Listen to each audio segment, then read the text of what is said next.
ಸುಮಾರು 1.5 ತಿಂಗಳಿಂದ ದೆಹಲಿಯಲ್ಲಿ ಪ್ರೊಟೆಸ್ಟ್ ಆಗ್ತಾ ಇದ್ರೆ, ಬೆಂಗಳೂರಲ್ಲೂ ಕೂಡ ಫ್ರೀಡಂ ಪಾರ್ಕ್ ಅಲ್ಲಿ ಪ್ರೊಟೆಸ್ಟ್ ಆಗ್ತಾ ಇತ್ತು. ಕಾರಣ ನಿಮ್ಗೆ ಗೊತ್ತೇ ಇದೆ, ಇಡೀ ದೇಶಕ್ಕೆ ಗೊತ್ತಿದೆ.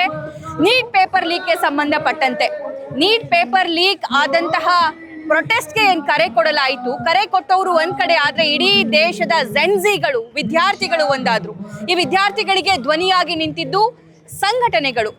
ಸೊ ಹಾಗೆ ನನ್ನ ಜೊತೆಗೆ ಒಬ್ಬ ಸಂಘಟನೆಯ ಸದಸ್ಯ ಇದ್ದಾರೆ. ಅವ್ರನ್ನ ಮಾತಾಡ್ಸ್ಬೇಕು ಅಂತ ನನಗೆ ಅನ್ಸಿದ್ ಯಾಕೆ ಅಂತಂದ್ರೆ, ಅವರು ತುಂಬು ಗರ್ಭಿಣಿ. AIDSOನ ಚಂದ್ರಕಲಾ ಅವರಿದ್ದಾರೆ. ನಮಸ್ಕಾರ.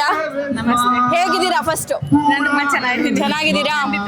ಕೊನೆಗೂ ಸರ್ಕಾರ ಮಣಿದಿದೆ ನಿಮ್ಮೆಲ್ಲರ ಹೋರಾಟದಿಂದ, ನಿಮ್ಮೆಲ್ಲರ ಧ್ವನಿಯಿಂದ. ಏನ್ ಅನ್ಸುತ್ತೆ? ಖಂಡಿತ ಬಹಳ ಸಂತೋಷ ಇದೆ. ಇಡೀ ದೇಶದ ವಿದ್ಯಾರ್ಥಿಗಳು ಮುಂದಿನ ಭವಿಷ್ಯ ಅನ್ನೋದನ್ನ ಸಾಬೀತು ಮಾಡಿದ್ದಾರೆ.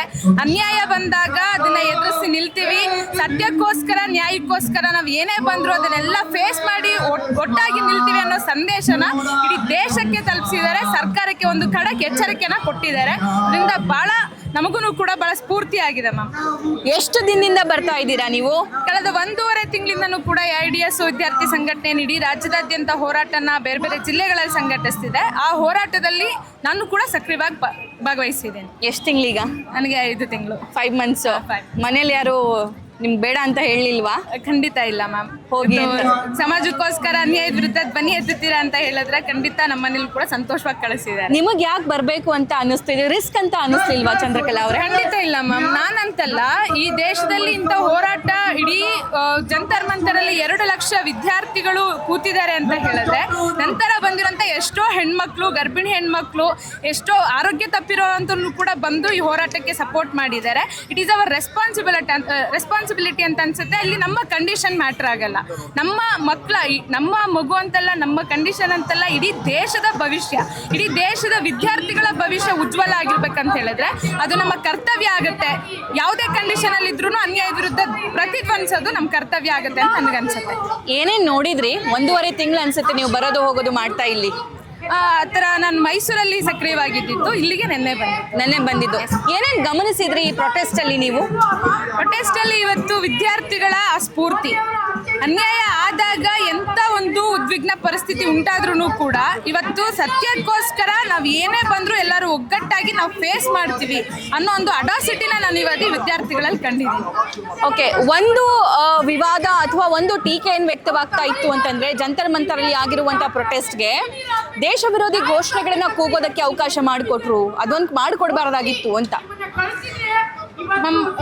ಪ್ರತಿಯೊಂದು ನ್ಯಾಯಯುತವಾದ ಹೋರಾಟ ಏನು ನಡೀತಾ ಇದೆ ದೇಶದಲ್ಲಿ, ಬರೀ ಈ ಹೋರಾಟ ಅಂತಲ್ಲ, ರೈತರ ಹೋರಾಟ ಏನು ಹಿಂದೆ ನಡೆದಿತ್ತು ಆ ಸಂದರ್ಭದಲ್ಲೂ ಕೂಡ ದೇಶದ್ರೋಹಿಗಳು ಸೇರ್ಕೊಂಡಿದ್ದಾರೆ, ದೇಶ ವಿರೋಧಿ ಘೋಷಣೆಗಳನ್ನು ಕೂಗ್ತಾ ಇದ್ದಾರೆ ಅಂತ ಭಾಳಷ್ಟು ಅಪವಾದ ಬಂತು.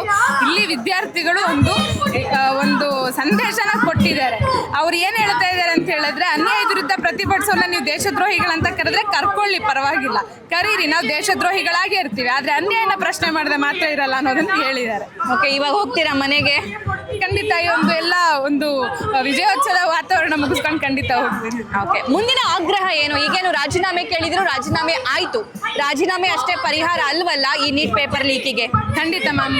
ನಮ್ಮ AIDSO ವಿದ್ಯಾರ್ಥಿ ಸಂಘಟನೆಯಿಂದ ನಾವು ಬಿಲೀವ್ ಮಾಡಿರೋದು ಒಂದು, ಈ NTA ಇವತ್ತು ಧರ್ಮೇಂದ್ರ ಪ್ರಧಾನ್ ಅವರು ರಾಜೀನಾಮೆ ಕೊಟ್ಟಿದ್ದಾರೆ. ಬಟ್ ನೆಕ್ಸ್ಟ್ ಇವಾಗ NTA ಏನು ಸ್ಕ್ರ್ಯಾಪ್ ಮಾಡಬೇಕು. ಜೊತೆಗೆ ಪೇಪರ್ ಲೀಕ್ ಆಗೋದಕ್ಕೆ ಯಾರು ಕಾರಣಕರ್ತರಿದ್ದಾರೆ ಅವ್ರಿಗೆ ಶಿಕ್ಷೆ ಆಗಬೇಕು. ಜೊತೆಗೆ ಇವತ್ತು ಪಬ್ಲಿಕ್ ಎಜುಕೇಷನ್ನು ಉಳಿಬೇಕು ಮ್ಯಾಮ್. ಈ ಹೋರಾಟ ಕಂಟಿನ್ಯೂ ಆಗುತ್ತೆ. ಇದನ್ನು ಉಳಿಸೋ ನಿಟ್ಟಿನಲ್ಲಿ AIDSO ನಿರಂತರದ ಹೋರಾಟನ ಮುಂದೆ ಒಗ್ಗಟ್ಟು ಹೋರಾಟನ ಕಾಪಾಡುತ್ತೆ ಅಂತ ಹೇಳಕ್ಕೆ ಇಷ್ಟಪಡ್ತೀನಿ.